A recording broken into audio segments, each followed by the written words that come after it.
Since we're in Colorado, let's visit one of the best Western art museums in the world. The Leanin' Tree Museum houses a fabulous collection.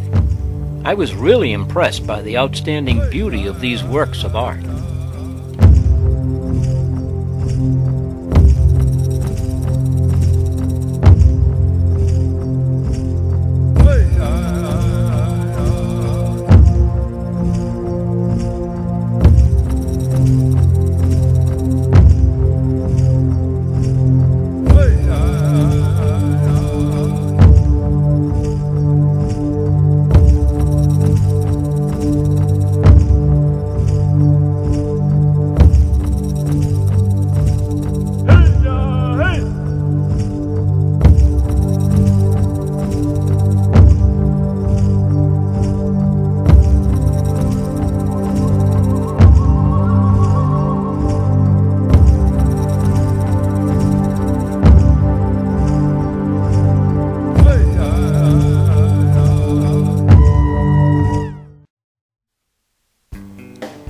At the base of the Flatiron Mountains is Chautauqua Park. From the ranger station, daily hikes are organized to take adventurous visitors up the numerous hiking trails. I happened across a group of University of Colorado geology students and their professor who were on a field trip up the mountain.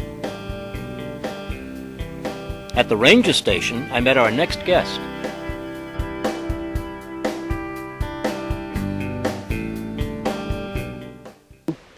We have with us now Jim Phillips, and he's going to tell us a little bit about the formations that you see behind us here. Jim, what are these places called?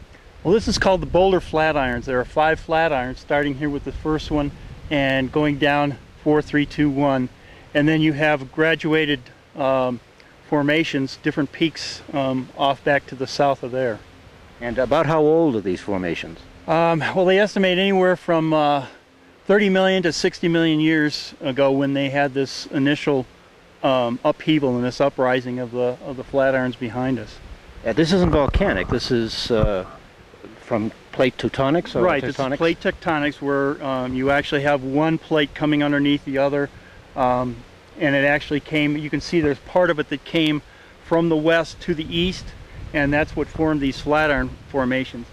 Down to our north here we have Rabbit Mountain, which is an underground upheaval, so there you don't see the sharp peaks and so forth that you see here in the flatirons, but you have a gradual upheaval from underground.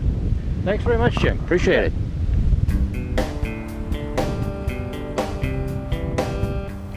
As I climbed the Flatiron Mountains, I realized that I had another question to ask of Jim Phillips. Why are these boulders colored red? But too late. The interview was over. However, I found out later that the Flatirons are made of Pennsylvania red sandstone that was deposited here about 65 million years ago. The city below is Boulder, with an elevation of 5,430 feet. I'm looking down on it from 6,800 feet, so the view from here is awesome. The Rocky Mountains make a great background for this video shot.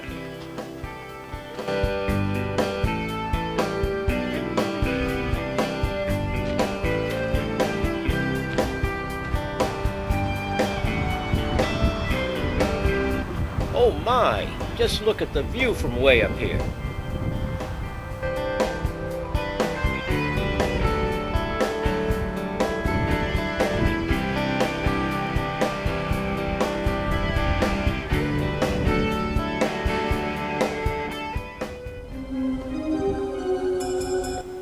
As a result of meteorological advancement in World War II, a consortium of universities founded the National Center for Atmospheric Research to study world climate.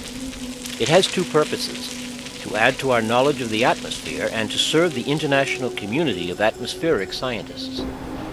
Okay, what we're looking at here is the Cray supercomputer built in 1977. Your home PC is about 10 times faster than this large piece of furniture is now. It was originally liquid cooled, much like your car's radiator, where the heat would rise, the liquid would carry it off and cool it down in a circular process. It generated a lot of heat due to the number of wires. And here in Colorado, we say that those wires are long enough to stretch from Coors Field in Denver and back here to Boulder, so about 60 miles worth. In the basement of the IMPay building is a fantastic array of mass storage supercomputers, processing and storing 1 petabyte, don't ask me what that is, of data in over 16 million files.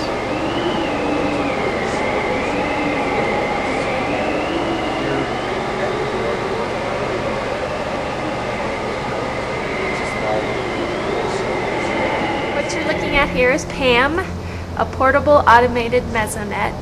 At the very top you have a lightning diffuser, and the spinning aerial item there is an anemometer, and you'll come down a 30-foot mast and you'll see something that looks like a set of jaws. That's a new instrument, and it's a sonic anemometer. A little tough to say, but it measures the wind by the actual sound that gets captured through there.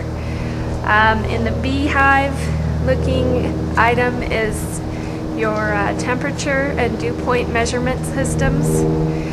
The antenna out the front actually transmits a signal to the GOES or geostationary satellite, and that captures the weather data 24 hours a day, 7 days a week. And we have about 60 of these. About how high are we right here? Oh, I believe it's 6,200 feet. Thank you. You're welcome.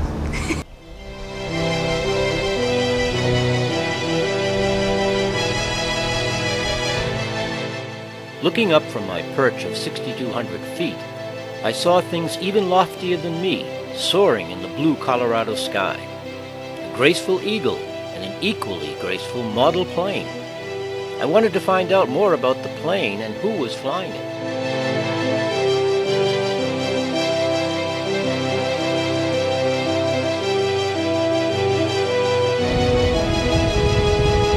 Why don't I hear an engine?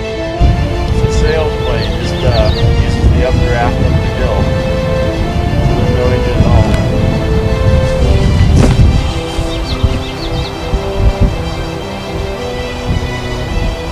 Have to wait until the wind's right from the south. So the remote control just controls the flaps and things like that? And everything else is wind powered? Cool, thank you. It's fun, it's quiet, clean, fun. It's fun to do on a summer afternoon. Like summer, yeah.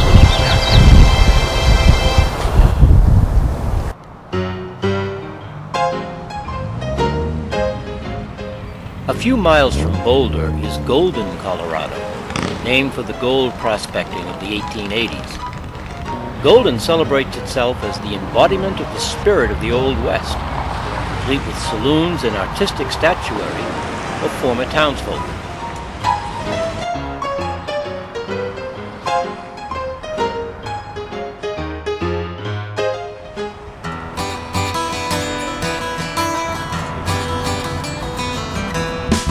Of course, what most people think of when they hear Golden, Colorado is the Coors Brewing Company, and no trip to Golden should go without a tour of this western landmark.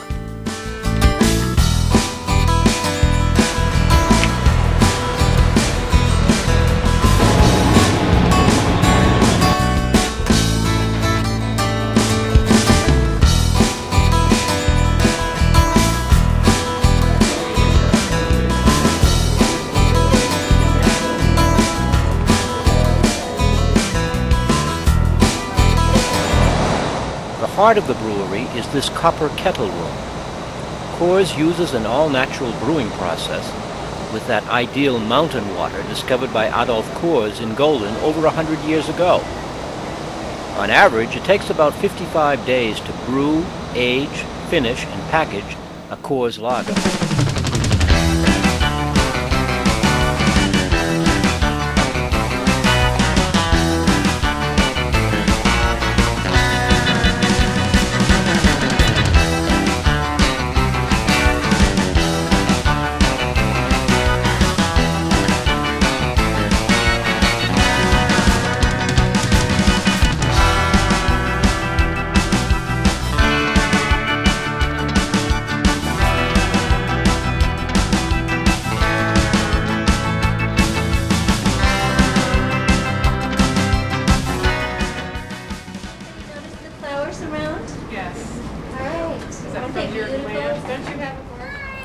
The final stop on our tour of Boulder is a unique fun place not far out of town.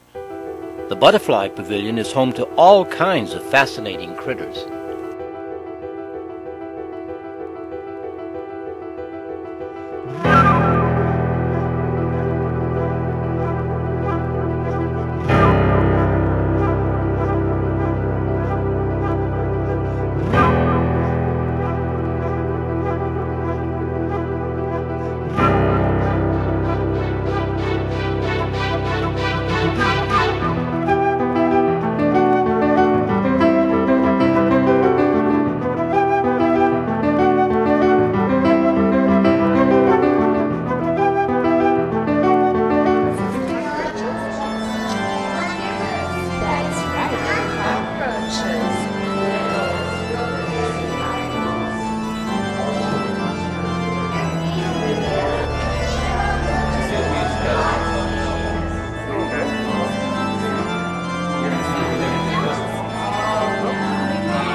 Ah, do you remember that mystery house we showed you earlier in the program?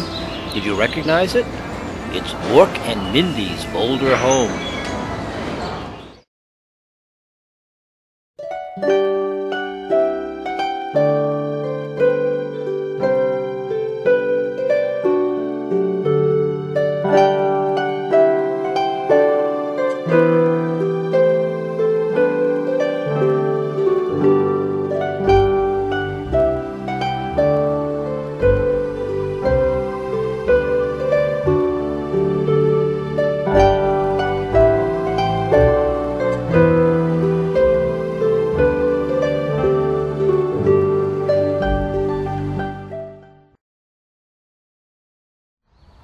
Well, that's it. That's our show from Boulder, Colorado.